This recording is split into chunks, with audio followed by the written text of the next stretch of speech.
So, talking about the transit of a planet, so if you wonder what the transit is all about, the transit is basically a sort of eclipse, if you like.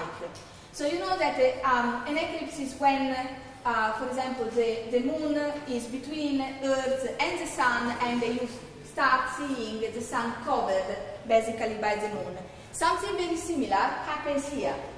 Now, because of the distance between the planet, like Mercury in this case, and the Earth, Mercury obviously is quite small and is quite far away from us, and so it will never cover completely the Sun as the Moon, for example, is able to do. So here, for example, here you see, this was the transit of Mercury in 1973, and this is the transit of Venus, that happened in 2004. So usually the transit happens only with the innermost planets that are Mercury and Venus. So as you know, there is the Sun, there is Mercury, Venus, Earth, and then there is the asteroid belt, and then we have Jupiter, Saturn, and so on and so forth. So now here, just to give you an idea when it happens, this is basically list of the transits and when it happens from 1901 until 2050. So this is a transit, where are we today? 2016, May the 9th, and this is the universal time, okay, which is not necessarily our own time. The next one will be in 2019, 11th of November, then 2032, 39, and 49. So usually the transit of Mercury happens about 13 times per century. Now if you look at the transit of Venus, it's very rare. So unfortunately here, at least here at St. Mary's, we missed it, and we have to wait until probably our grandchildren, until maybe great-grandchildren will be here, because Venus transits in front of the Sun, between the Sun and the Earth, only twice in a century. So it was 2004 and 2012. So the next one is 2117. So I don't think we'll be here to witness it, but you know, maybe our genes will be here through our grandchildren, maybe great-grandchildren. So it's quite a rare event, but Mercury luckily is less rare. So this is how a transit looks like. So that's basically what we are experiencing today. So Mercury will start coming here. It takes about 7 hours for the full transit to happen. So we should more or less be somewhere here at the moment, and then in a few hours Mercury will basically be out of the Sun. Well, it will be out of the space between the Sun and the Earth. So again, just to give you a bit of the history of the transit. Now, people started realizing that they could understand when the transit was happening back in the 17th century. The first one was Johannes Kepler, which is quite famous for his 3 laws. And it was the first one who basically predicted in a very detailed and precise way the future positions of the planets. And he published that in a sort of quite large chart. And he realized that the first transit that could be seen was Mercury, and it was in 1631. Now Kepler died unfortunately before witnessing that, but a French astronomer, Gassendi, he observed, he was the first one to observe the transit of Mercury. And then the next transit was 8 years after that, in 1639, and these are 2 amateurs, astronomers, Horrocks and Crabtree, and again they observe the transit of Mercury after 8 years. So as you can see, people started realizing that they could predict this transit, and what happened in particular, this was sort of Halley who started this type of, if you like, trend. Halley, which is famous for the comet of Halley, this is the same Halley, in 1677. So this is his dissertation on basically how to measure the distance between the Sun and the Earth. So he was the first one who realized that using the transit of a planet, for example Mercury, he could basically measure the distance between the Sun and the Earth. And that's what he did. And these are the type of calculations that he made. And the value that he got was quite a good one. And what Halley basically started, he started a sort of, if you like, hunting of the transit. So he was pushing people to see the transit wherever it was happening in the world. So there were a lot of expeditions of people traveling literally around the world to follow the transit.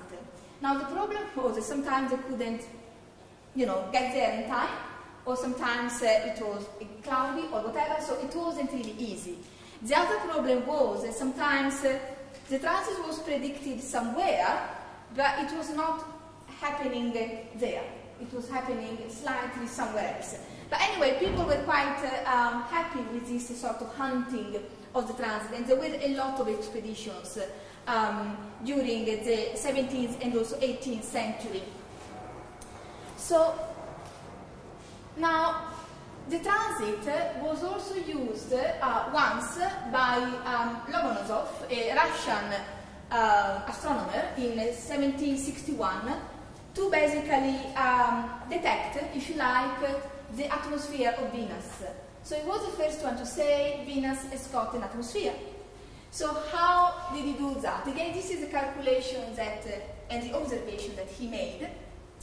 And what he saw, while observing the transit, he saw a sort of what is called now a Lomonosov arc, which is a sort of bulge of light, which when Venus was coming out from the Sun, so when it was at the edge of the Sun, he could see a bulge of light surrounding Venus. So he thought that that one was the sign, if you like, of atmosphere of Venus. Now, in 2004, a couple of astronomers they said no, it is not the atmosphere of Venus. We have done our own calculations, and Lomonosov was not right. Now, in order to understand if this is true or not, what they did, in 2012, they made again the same calculations using our own technology to check if they could see again the Lomonosov arc, and they could. So again, using our own technology, they could see what Lomonosov in 1761 basically observed, which was obviously confirmation of the reality, the fact that what Lomonosov saw was genuine. So this is the first picture ever of the transit of Venus. It was taken in 1882, and here you see Venus, and this is the first picture that was ever taken of the transit, which is quite a clear and nice picture. So, as I said, this is how the transit of Venus in 2012 basically was seen. So, as you see, the Venus was just slowly making its way through the Sun. Now, as I said, unfortunately we missed it, particularly because physics was not SMLs at the time. We came in 2013. If it would have been 2013, we would have enjoyed the show. Unfortunately, we couldn't.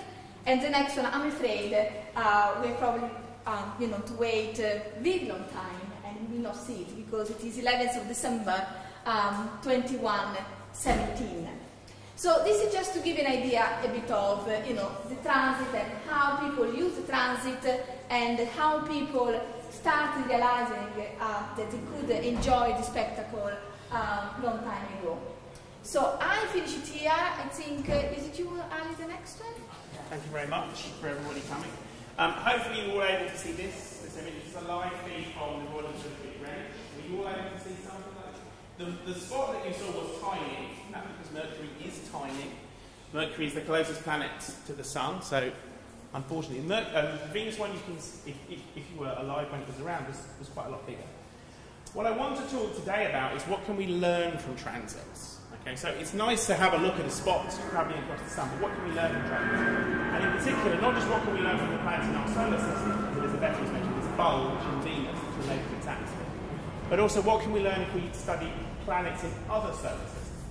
So one of the things that's very exciting about studying planets in astronomy these days is that we know that there are many other solar systems out there, okay, with a star and a series of planets around it that look quite similar to our own.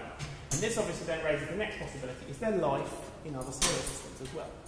Okay, so we're very interested to study planets and solar systems that are very similar in composition and size to our own. So, the first thing that we can say about transits is they can provide us a lot of information, okay, about the other planets as they pass in front of stars or even other planets. So transits of other planets like Jupiter or Saturn are also very interesting, as well as planets that move in front of, for instance, our Sun. And whilst we can visit nearby planets in our solar system, so we've sent probes to Mercury, Venus, Mars, Jupiter, Saturn, Neptune, Uranus, and now, very recently, Pluto, we can't easily do that for more distant worlds. Okay? So what would be nice is if we can indirectly get some information about these planets by looking at the information we can get, for instance, from these transits. So what we're interested to do is look at the light that we get. Okay, so can anyone tell me what that is? Anyone tell me what's going on there? Yep. That's light going through a prism, yep. And it gets split into the colours of the rainbow. Okay. And what this means is that by investigating what happens to the light that's produced, okay, from the white light that we see, we can actually tell something about what the light has travelled through. Okay. This is a very simple experiment. You shine white light through a prism and you get the rainbow, basically. But actually, if you look at the light that you get from a star, it should be a continuous rainbow. Yeah? It should be everything from the red, the orange, the yellow, the green, the blue, the violet, etc. But actually what you see from a star is this. You see that there are lines missing. Okay? And those lines that are missing are due to atoms, for instance, inside the star, absorbing certain amounts of energy. And those energies correspond to certain colours. Okay? And it's these lines that tell us what the star is made of. We can't go to the Sun for two reasons. One, it's quite far away, and two, it's very, very hot. If we get very close to the Sun, we're going to burn up. But instead, what we can do is we can look at the light from this star, the Sun, and see what it's made of by looking at what all these lines are doing. And the more lines that are missing, the more elements they tell us are present there. So, for instance, anyone ever heard of the gas hydrogen and helium? Those gases correspond to certain lines, and those lines that you see in this rainbow are removed. So what happens if you investigate the light that you see from exoplanets, or other things, as they move across a star? If you see more lines removed, that tells you that that particular planet contains those elements. Okay? So this is what happens if you investigate what happens to the light as it travels through the Earth's atmosphere. You see certain lines in the ultraviolet removed, you see certain lines in the red removed, etc. And they correspond to hydrogen, helium, water, carbon dioxide, all the things you see in the atmosphere. So by studying these lines, what we can do is we can try and understand what exactly is going on in the atmosphere of any of these planets. This can tell us a lot of things. It can tell us what's the atmosphere made of. Okay, so just by looking at the light from a distant planet or star, you can tell what the planet or star is made of. And that's pretty cool. Okay? If I actually want to know what this atmosphere here is made of, it took us hundreds of years to figure that out. Now we can just look at the light from something else. So, for instance, you can see that the Earth has water in it, it's got oxygen in it, and it's got carbon dioxide in it. Okay? Mars mostly appears just to have carbon dioxide, and we can get that from the light. You can also get an idea of the temperature of the star. Okay? So these are the spectra that you get from Jupiter and Saturn, and you can figure out that Jupiter and Saturn are much hotter than our planet by looking at the colours of the light that's removed. Okay? So basically, as you see here, you have your star, you have your planet moving in front of it, and you examine the spectra of the light that you get out of it. And it's from that that you can tell what's the star made of, whether it's got water vapour on it, what's the concentration of hydrogen, oxygen, nitrogen, etc. Now, if there's intelligent life on a planet, it's probably going to need oxygen. If there's plant life on a planet, it's probably going to need water and carbon and oxygen and nitrogen and all of these things. So by examining these concentrations, you can figure out which one of these planets is at least habitable.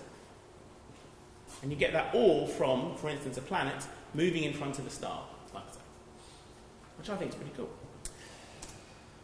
So as I can say, you can talk about the presence of water, oxygen, dust. So if you predict silicon, you can see whether the planet is made of a hard rocky surface or a dry dusty surface. Whether the sky is blue, you can figure out what, if you were standing on the planet, whether the sky on that planet would be blue or not, okay? Due to the scattering of the light it moves with, and the average temperature. I like to keep things short and simple, so that's what I've got to say. But hopefully you learned something new then. That just by examining the light that you get from a star, as a planet transits it, you can learn an awful lot about that planet. Okay, thank you very much. Next I'd like to introduce Mittel. He's one of our third year students on the applied physics team. So Mittel is going to be speaking about planet Mercury and talking about some of the history and some of the facts about Mercury itself. Okay. Thank you. Right, so I'm going to start with a little bit about history about Mercury. So the observation of Mercury goes back all the way to the 14th century BC. And at the time, people only knew about 5 planets, and they called these planets as wandering stars for obvious reasons. And the planet Mercury was named after a Roman god of Mars, and in Latin it's called Mercari, meaning to trade. And it's actually easy to spot Mercury in the night sky. So in the morning time, it's just above the horizon in the east direction, and during the sunset, it's actually in the west direction, in roughly the same coordinates as you can see in the figure there. And back in the 14th century, people called morning stars as Apollo, and the sunset stars as Hermes, which is the name of the god. So little facts about planet Mercury. So we all know that Mercury is closest to the Sun, and it's the first planet. And it's the smallest planet in the solar system. And a single day on Mercury is about 59 Earth days, and the year lasts about 88 Earth days. And because it's closest to the Sun, the temperature on Mercury can vary quite a lot. And this has to do with the orbit of Mercury as well, which I'll get back to in a minute. So the temperature on Mercury can vary from minus 173 degrees Celsius to about 427 degrees Celsius. So the closest approach to Mercury is called perihelion, and the furthest approach is the aphelion. And this has significance on the weather that we get on Mercury.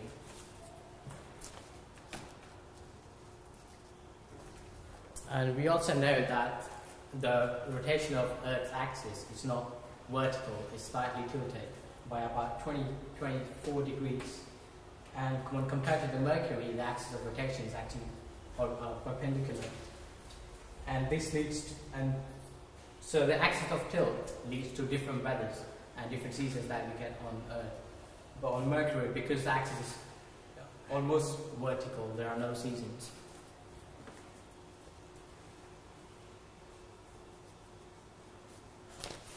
Right, so because Mercury is closest to the Sun, the sunlight on Mercury is about 6.5 times more than what we get here on Earth.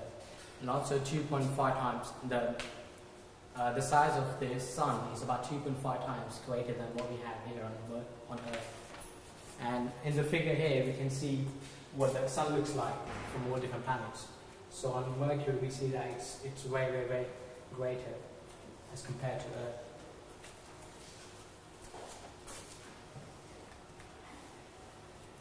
So a little bit about the geology of planet Mercury.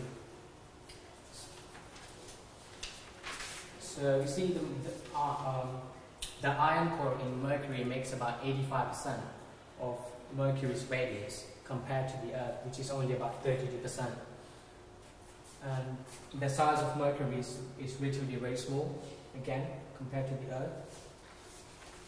And the intense sunlight on Mercury, because of its distance from the Sun, eroded the surface temperature and also the collision from materials that is coming from outer space.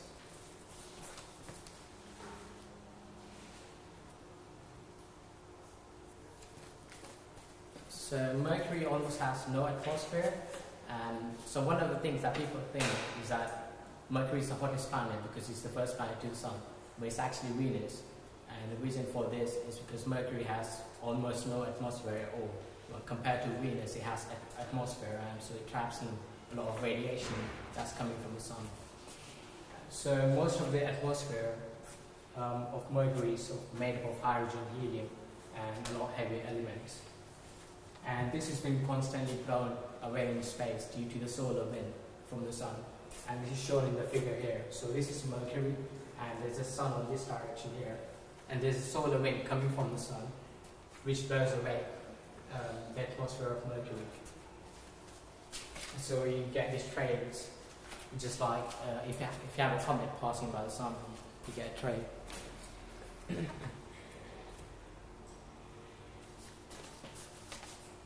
So again, going back to what I said earlier, that Mercury has no atmosphere at all.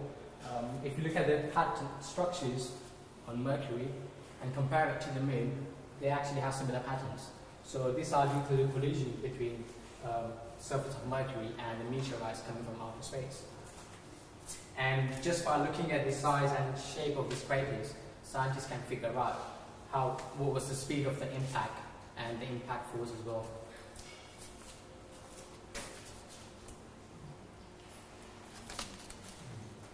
So this is one of the interesting features of Mercury. So this was formed during the formation of the solar system, and it's a meteorite colliding the surface of Mercury, and it's believed to be one of the largest impact sites in the solar system and one of the largest impact structure on Mercury. So there are two of them. This is one of them, and this was discovered by NASA in 1974. So impact as such actually leads to pressure waves in the iron core of Mercury, and this then leads to something called topography, as you can see in the figure here. So impact from this direction here changes the structure that we get on this direction, and this is all due to the pressure waves.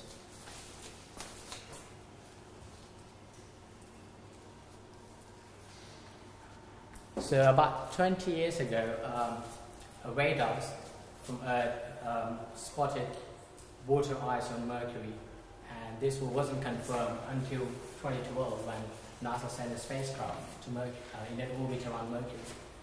So in this figure, we have a crater at Mercury's north and south pole. So this is the north pole, and this is the same image as that, but by increasing the brightness and contrast, you can see a bit more detail with that. So most of the water ice on Mercury is deposited in craters, and this is actually the superimposed image of the satellite and the radar.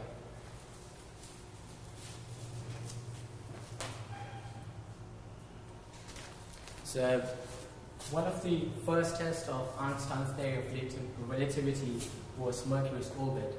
So we have Newton's laws of mechanics, which describes the orbit of planets precisely, but in the case of Mercury, it actually failed. So it gave a right value, but not exact value.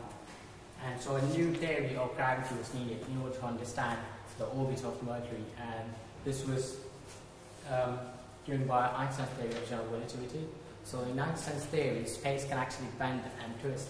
So if you have a mass and if you place it, so if you imagine the space as a rubber sheet, and if you place a massive object in the middle, it can bend the space. It can bend the rubber sheet, and the object is actually trying to follow a straight line, but because of the curvature, it can revolve around the object, and that is gravity. So this is a little animation showing the space-time, and there's a sun in the middle, which is causing this curvature, and here we have some planet which is going around in orbit. Thank you very much. Hello everybody. My name is Owen. I'm a physics technician here in the Applied Physics course, and I'm going to be finishing off the lectures just by talking a little bit about our sun.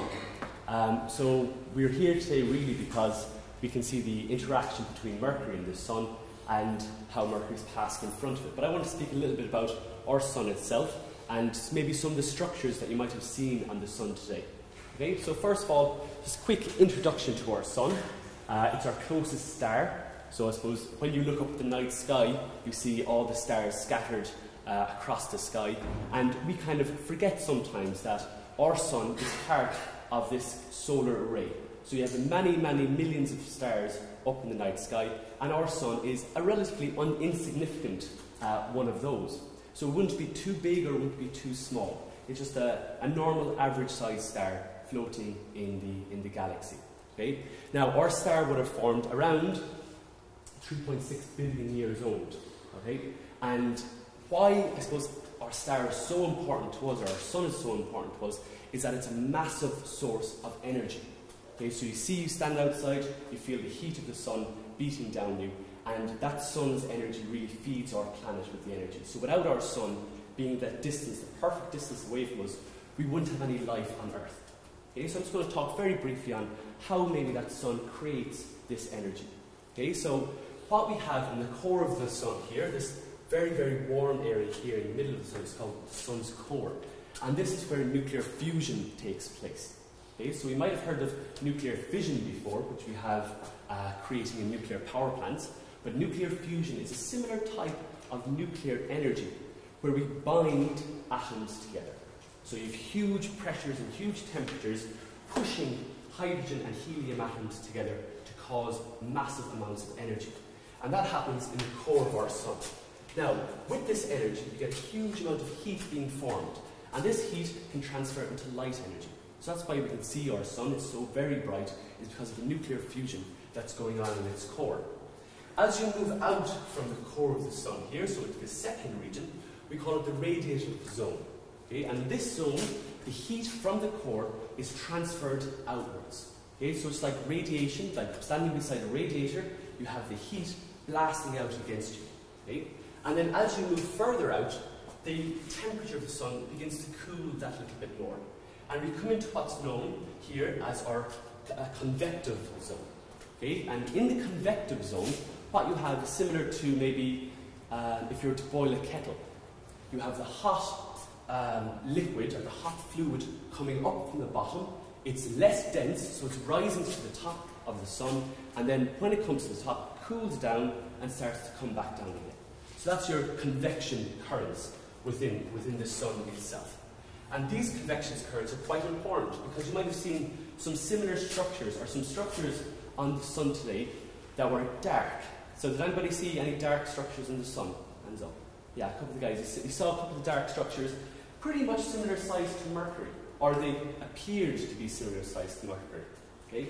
And these dark spots are quite important. These are known as sunspots. So these sunspots here. And we call sunspots relatively cold areas on the Sun. And by cold, I mean they're around 2,000 to 3,000 degrees Celsius. So that's not really cold at all, right? But it's cold compared to the rest of the Sun. Okay, so the rest of the outside of the Sun is around 5,000 degrees Celsius. But that's also cold compared to the core of the Sun. Anybody have a guess at what the temperature of the core of the Sun is? 10,000. We'll have to go higher. They're getting closer. Higher again. 9 million. It's 15 million degrees Celsius. Okay, so 15 million degrees Celsius in the core of the Sun. And as you go further out, it gets a little bit colder. Okay? Now, as I was saying before, these convection currents are the motion of the heat coming out from the Sun, and it cools down and comes back down again, causes these sunspots. Okay? Now, the reason it causes these sunspots is because of magnetic fields within the Sun. Okay, so here's a couple of examples of the sunspots you have seen. Okay, now, what you have to bear in mind is the Sun is huge, and each one of these sunspots is around the size of the Earth. Okay, so each sunspot is about the size of planet Earth. Okay, so they're massive structures. Okay, so Earth would be dwarfed in one of these. Okay, and the sunspots are created again from this convection. So you have the heat rising from the inside of the Sun, it's cooling and coming down. And then what also is helping the sunspots, are magnetic fields.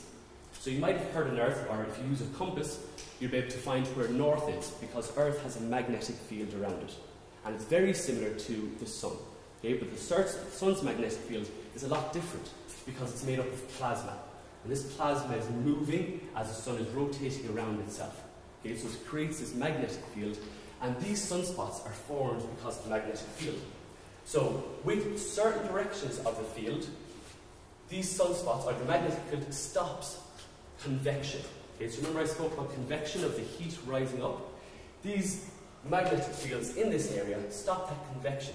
So you end up getting a cold area, or a relatively cold area, around the concentrated magnetic fields. Okay? And then that's why they appear black. Now, in reality, these sunspots would probably be as bright as the moon in the night sky. So if you look up at the moon, you see the moon is nice and white. Okay? So that's the colour that these sunspots really are. But then compared to how bright the actual sun is, they appear dark. Okay? So this cold area within the sun. Also here now, I won't go into them too much, but different structures in the sun here, which you might be able to see later on in the telescope, these granules. So these are kind of boiling motions of plasma on the outer layer of the sun. Okay? So these kind of the sun's always in motion. It's not a solid surface. Okay? So moving on, what I find very interesting about the sun are these structures here. Okay? You have your prominence and your flares. And something else we have is called coronal mass ejection. And what happens is you have all the different particles of the sun, or all different bits of plasma, they get caught up in this magnetic field and they get thrown out of the sun. So you have these loops happening out at the edge of the sun. So here's an image taken from a satellite. Okay, so these are, you can see here, they're similar to bar magnetic fields.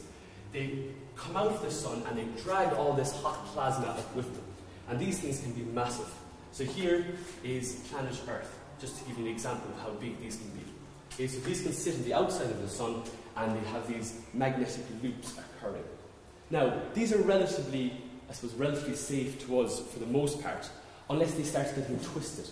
And once they start twisting, what can happen is you can have these explosions or these flares being created on the edge of the sun. So here you can see, this is taken from the Solar Observatory satellite. And you can see here the outside corona of the sun, and you have these explosions or these flares being created. And these are called coronal mass ejections. Okay, so the corona is the outside of the sun, and coronal mass ejections, you're exploding different bits of particles into the surrounding space around the sun.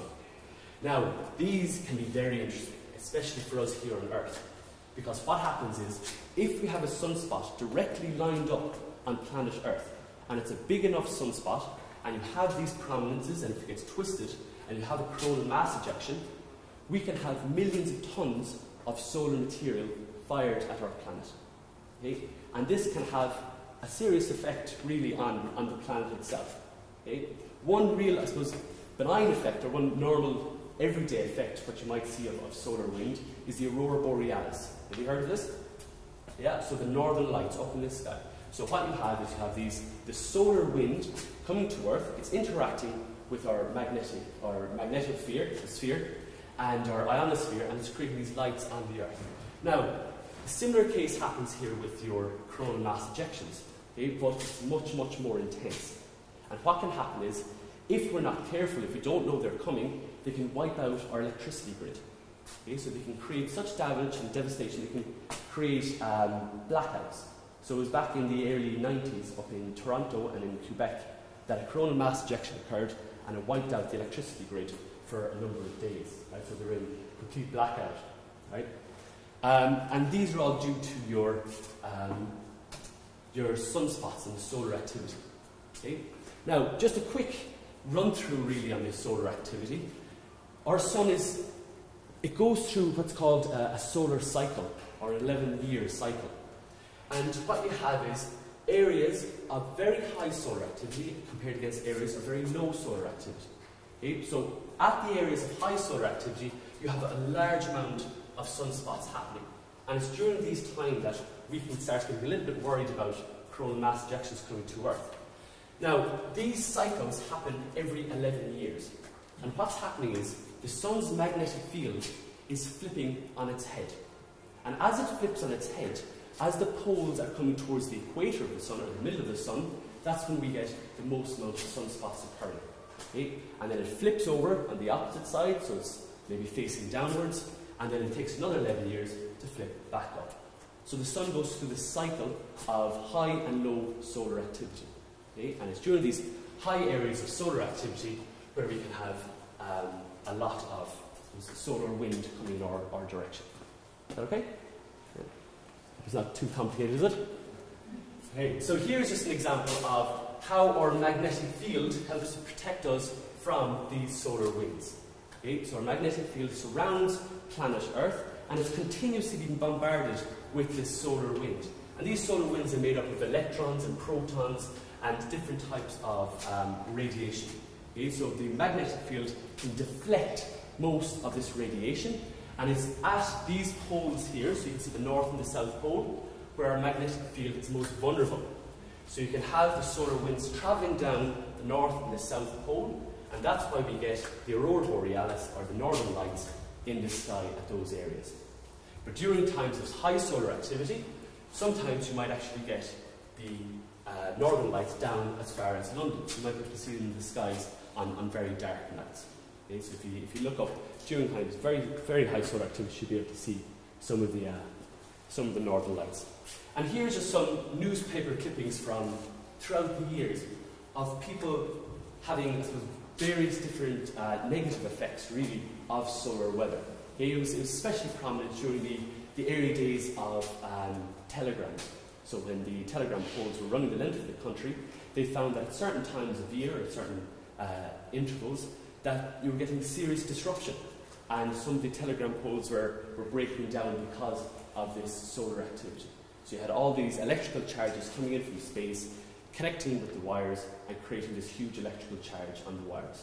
Okay? And this has happened throughout history. So now, to create our satellites, to create our electricity stations, and any power generating plants, you have to take into account a lot of the solar energy and the effects of these solar prominences and solar mass ejections.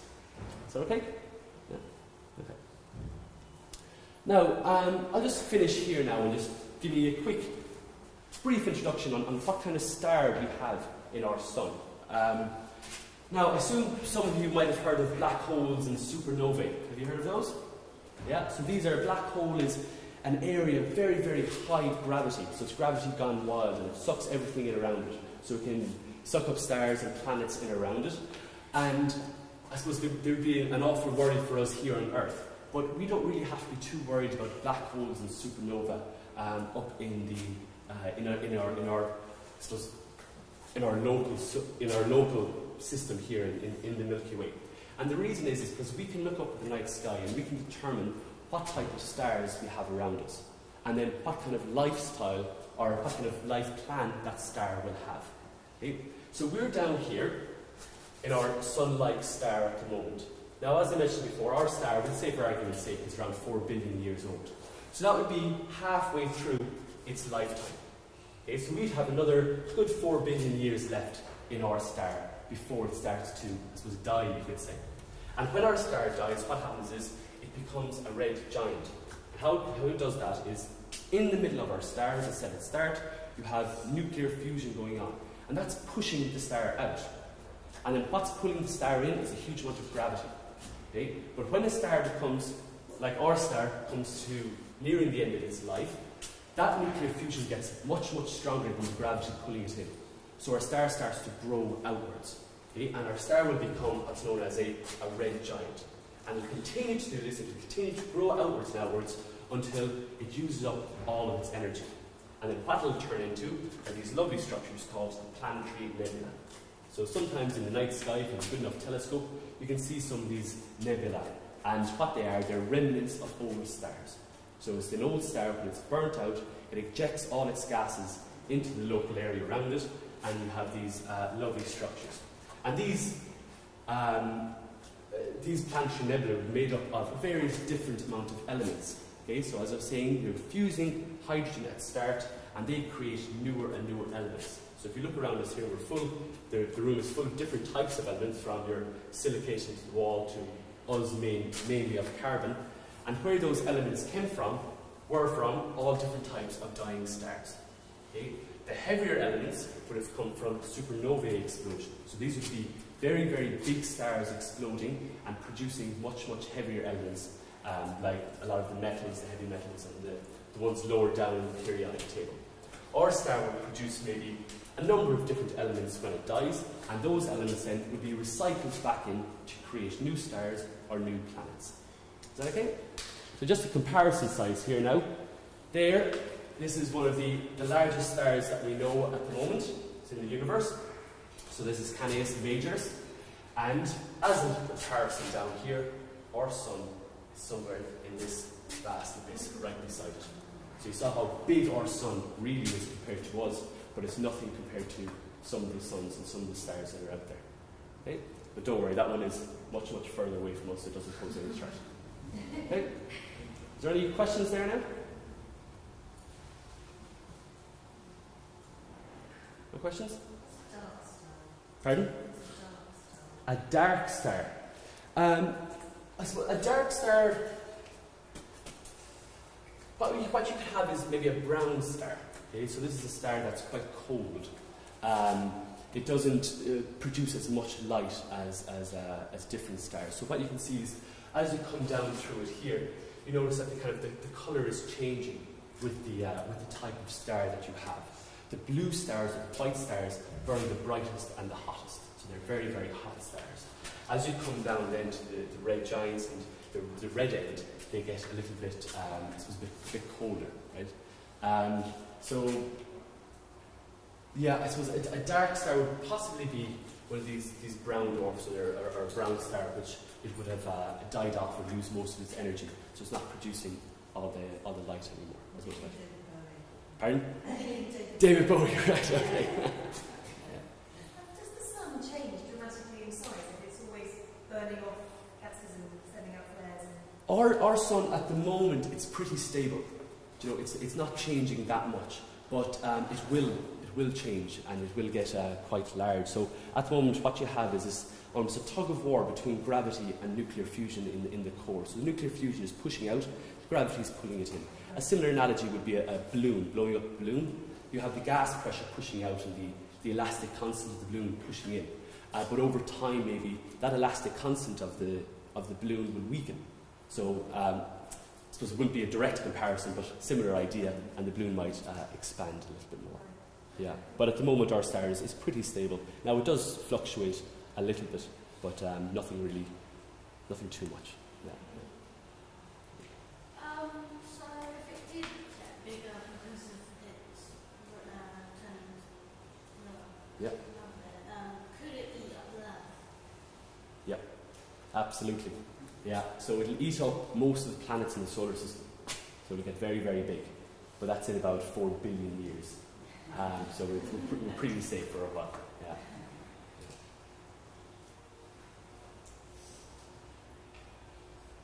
Anything else there? No? Okay, so I think we'll finish the lecture series there. I think outside now, make sure, check if Peter's still outside, but he's put a new filter onto the end of the telescope, a new calcium filter. So you should be able to see, hopefully if he's still outside there, you should be able to see some of the structures a little bit more clear than you might have earlier on. But again, we want to be a little bit safe when looking at the sun and looking at it. Okay? Any questions for Ali on... Put Ali on the spot? No. Okay, thank you all very much. I hope you enjoyed the lecture and the transit.